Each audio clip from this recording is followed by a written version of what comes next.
Good morning, Brother Melvin Belasano. Ayan, at sa lahat po ng ating mga tagapakinig sa mga oras na ito.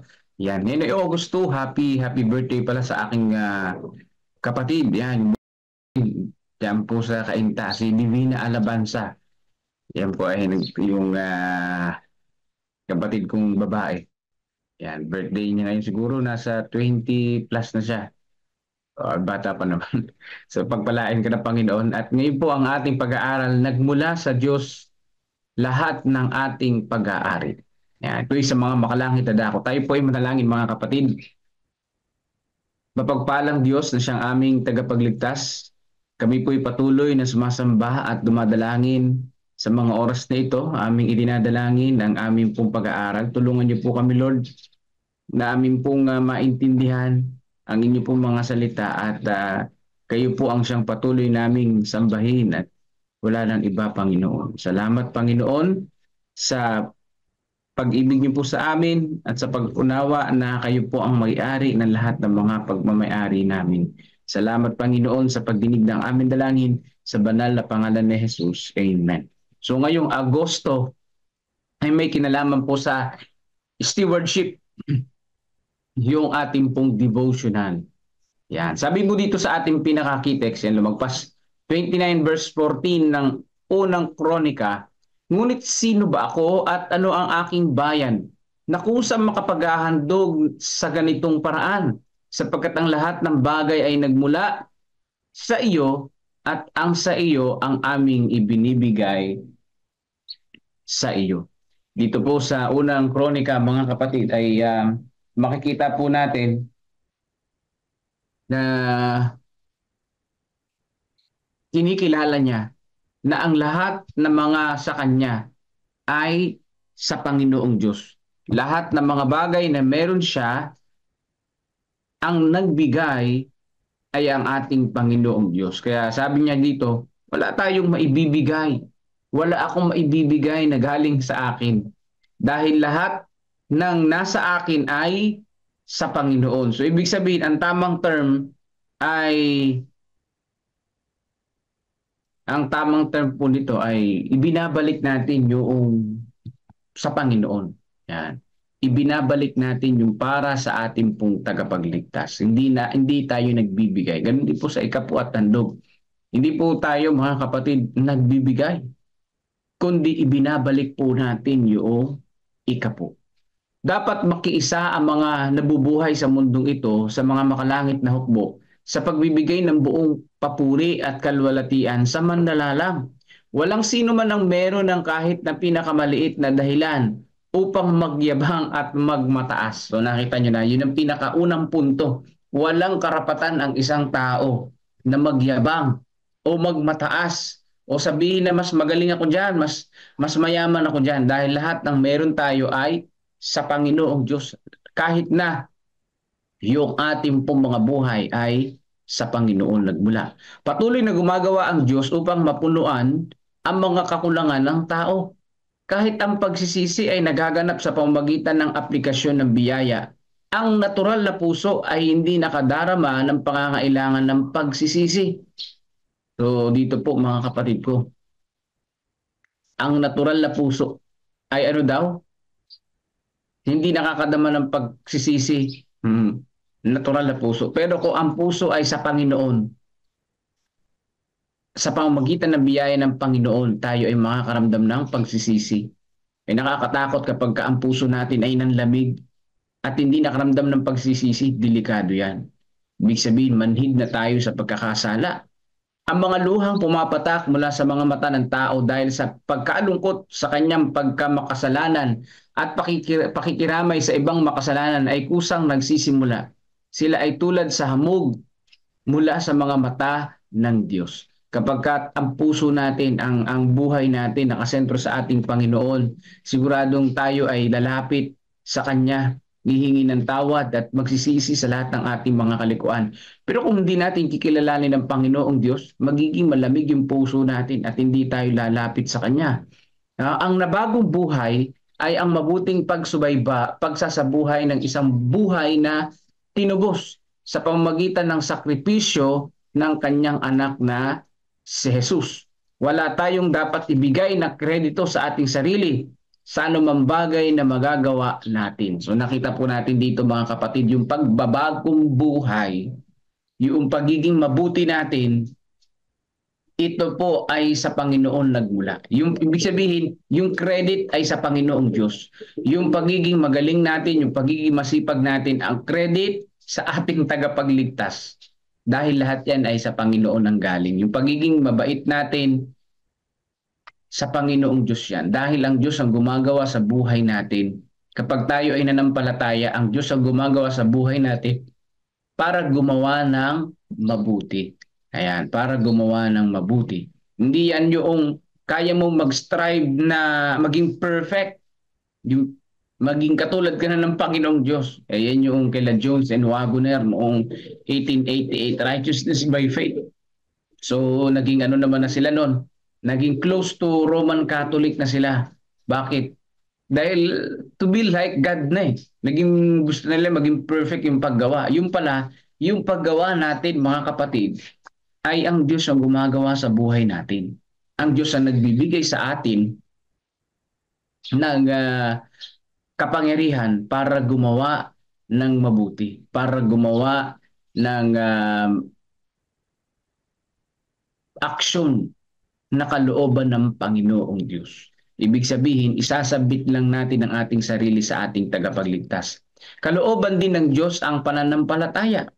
No? Ang pananampalataya ay ang pagsang-ayon ng pagkaunawa ng tao sa salita ng Diyos na nagtali sa puso sa paglilingkod sa Diyos. At kanino ang pagkaunawa ng tao kung hindi ito sa Diyos? Yan. So yung pong pananampalataya ay pagsang-ayon sa pagkaunawa ng tao sa salita ng Diyos. Ibig sabihin, yung pananampalataya, ito'y galing din sa ating Panginoong Diyos. No? Ito'y galing din sa ating Panginoong Diyos. Ang kailangan talaga natin ay yung pumili lang, mag-choice lang na ganun, pero hindi mo pa rin sariling gawa yun. Dahil ang Diyos ang nagbigay sa iyo ng free choice, di ba? So, ibig sabihin ng Panginoong Diyos yan. Pero hindi yan yung katulad ng irresistible grace na wala kang magagawa pagka gusto kang iligtas ng Panginoong Diyos. Hindi po yan yung irresistible grace na sa tulip. So medyo extreme naman. So dito, mayroon tayong free choice at ang Diyos ang gumagawa sa atin sa buhay natin ng pananampalataya. Ibig sabihin, ini-impress ng banal na Espiritu ang buhay natin para manampalataya. Kapag yung choice natin sa Panginoong Diyos, kapag ang choice natin sa Diyos, kahit gaano tayo kahina, kahit gaano tayo makasalanan, kapag pinili natin ang Panginoon, palalakasin tayo ng Panginoon, i-empower tayo ng ating Panginoong Diyos sa pananampalataya, sa gawa, at sa patuloy na pamumuhay. Yan po yun mga kapatid. Ibig sabihin, wala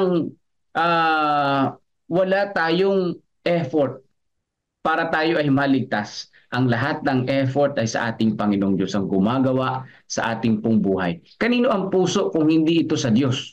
Ang pagkakaroon ng pananampalataya ay ang ipagkaloob sa Diyos ang karunungan, ang lakas na tinatanggap natin mula sa Kanya.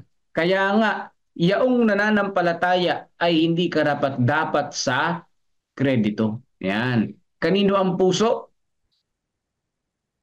Kanino ang pagkakaroon ng pananampalataya ay kaloob ng Diyos. Yan, karunungan. Kaya sabi dito, yung pananampalataya, hindi mo po pwedeng i-credit sa'yo na gawa mo yun. Ayan, hindi tayo faith plus works, mga kapatid. No? Faith, no? Yung tinatawag na justification and sanctification process.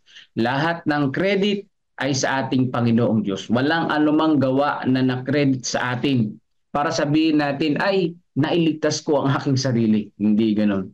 Yaong mga matibay na nananampalataya sa mga makalangit na Ama, na sila'y nagtitiwala sa Kanya na walang limitasyong pagtitiwala, yaong sa pananampalataya ay makakaabot sa kabila ng libingan tungo sa walang hanggang katotohanan sa kabilang ibayo, ay nararapat ibuhos sa kanilang manlalalang ang paghahayag, ang lahat ng bagay ay nagmumula sa iyo at ang sa iyo ang aming ibinibigay sa iyo. Ito ang pinakamaganda.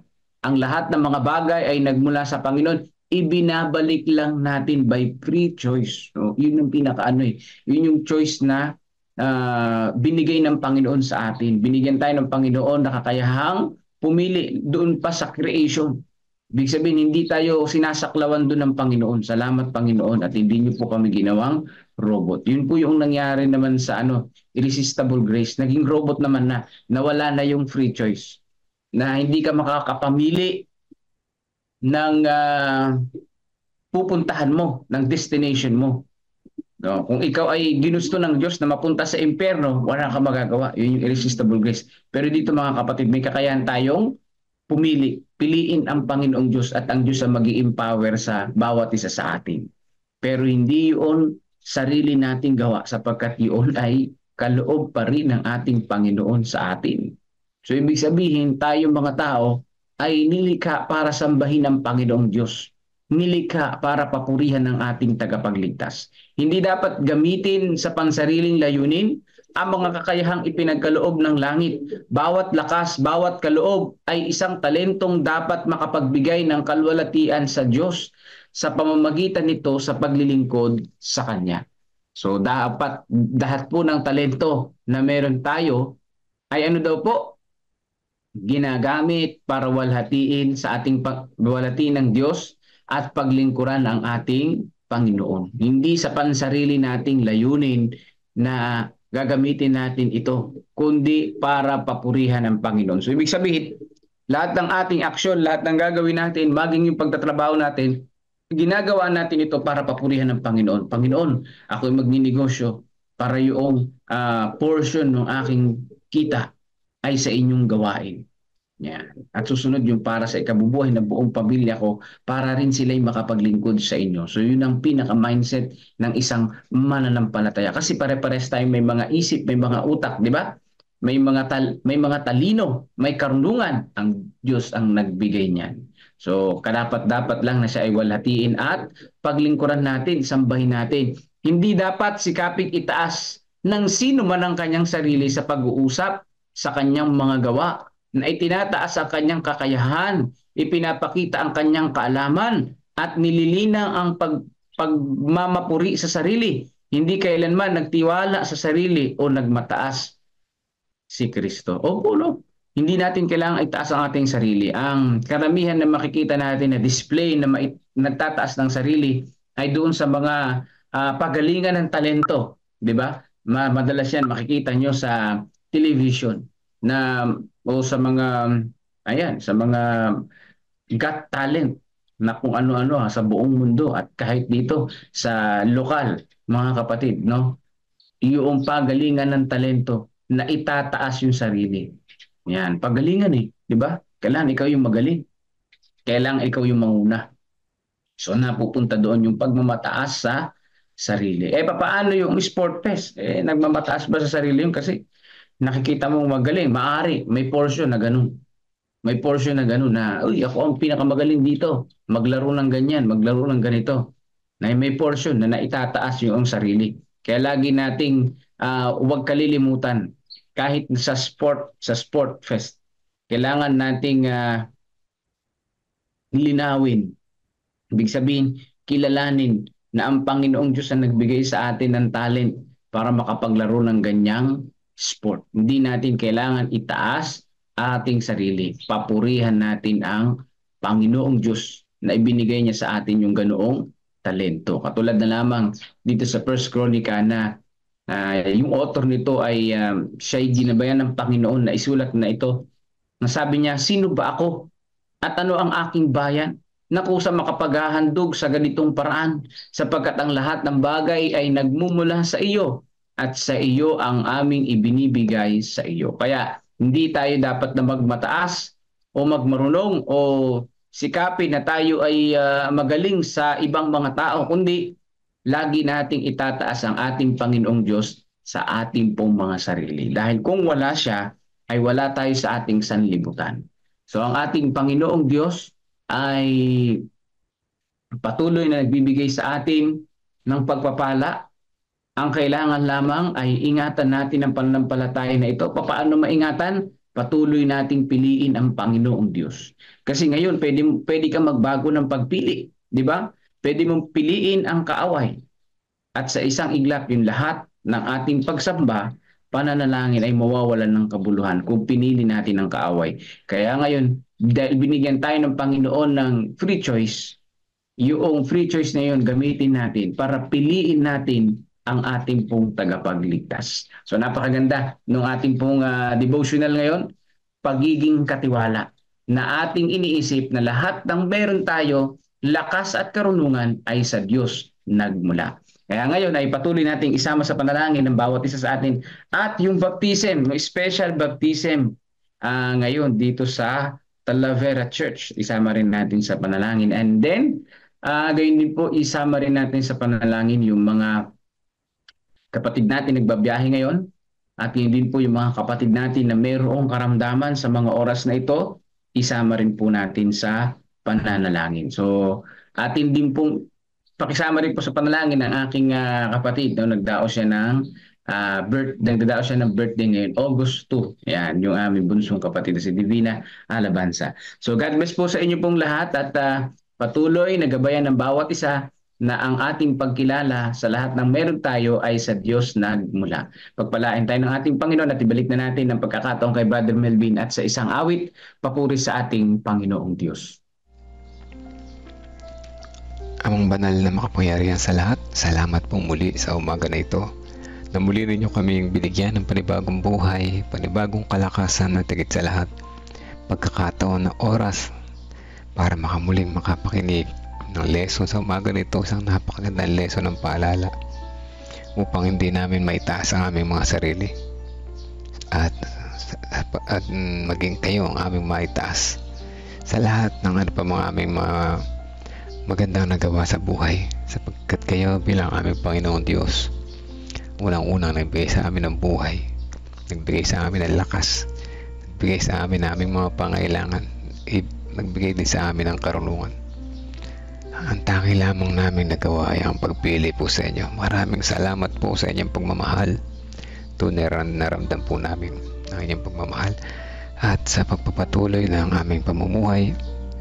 Patuloy po kaming dumadalangin na ang Holy Spirit ay patuloy kaming samahan na palagi kami magpasalamat po sa inyo sa lahat ng bagay at aming maibalik ang karapat-dapat na para sa inyo, lalong higit ang aming paglilingkod na inyong inaasam-asam at sa aming pag-araw-araw na paglago. Kayo ay aming palaging kasama. Huwag niyo po sanang hayaan na matalo kami ng kaaway na tumaas ang aming pride sa pagmamalaki sa aming sarili, bagkus alaming palaging itaas ay ang inyong kabutihan at inyong pagmamahal. Salamat po sa mga gabay at patnubay sa bawat umaga. Tunay na nakikita namin ang liwanag ng pag-asa.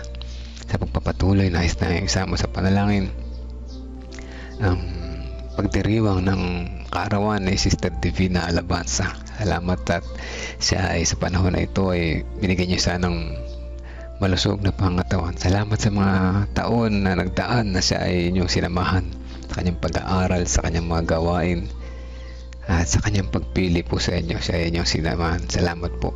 At sa patuloy ng kanyang buhay, patuloy na aming sa dinadalangin sa naway kasama po nyo kayo sa lahat ng kanyang mga plano sa buhay upang siya ay magtagumpay at hindi mabigo.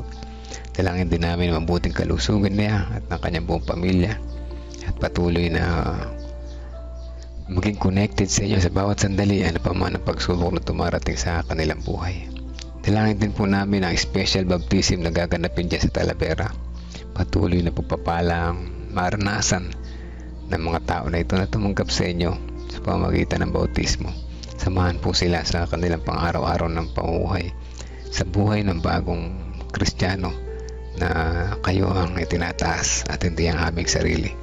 Dalangin po namin ang iba pang mga may mga karamdaman at ang mga nagtatravel sa mga panahon na ito, gayon din ang mga nasa school at nagtatrabaho sa malayo sa aming lugar. At patuloy na pag-iingat ang aming panalangin para sa isa't isa. Amin din patuloy na sinasama sa panalangin ang iba pang may mga prayer request, si Sister Angel Prianesa, tatay ni Ma'am Jamie, si Kuya Arman sa kanyang patuloy na recovery, Sister Ana Ros Belhermino, si Brother Jan Hunsya, at iba pang mga kapatiran na ngayon ay malubha ang kalagayan. Dalangin din namin ang mga gawain sa aming mga nasasakupan, at patuloy na kami samahan sa aming paggawa. Huwag kami magsawa, bagkus bigyan kami ng kasiyahan sa aming mga puso sa aming paglilingkod. Dalangin din namin ang pamilya na nakikinig ngayon ng aming bumaghapon na inyong ingatan, kalusugan ng aming panalangin number 1. Pag-iingat sa lahat ng aming mga gagawin malayo sa anumang kapahamakan. Kasama namin sa panalangin ang family ni Sister Emily Makalalag, kasama na si Manong John, kanyang mga asawa na si Brother Eliseo sa kanyang pagtatrabaho. Kaya din ang family ni Reynald Wenzel Garcia, Ruby, Annie, Nicolo, Andre Garcia, at ang baby na nasa sinapupunan. Patuloy nawa silang maging tapat sa inyo, manampalataya saan pa mga dumating na biyaya at pagsubok sa kanilang buhay. Kaya din ang family na Romnick, Olivia, Veronica at Rebecca Francisco, sila Annie, Patrick, Nicole at Trixie Eusebio Pascua. Dalangin namin, Ama, na patuloy niyong ipakita sa kanila na makilala nilang lubusan ang aming Panginoong Jesus bilang isang mapagmahal na Diyos, maawain, mapagpatawad at manunubos, na siyang makapagbibigay at makatutulong sa ano pa mang mga kalagayan sa buhay. Dalangin din namin si Sister Melissa Gamboa, kanyang buong pamilya, kasama na si Brother Melvin, sa kanyang mga plano sa buhay. Siya po inyong samahan at siya ay magtagumpay kasama po kayo. Dalangin din namin ng malalayo sa pamilya na nagtatrabaho sa malayo, si Brother Louis, si Sister Tintin, Sister Joy Valencia, Sister Aiza Irilia, si Brother Rudy Masiklat.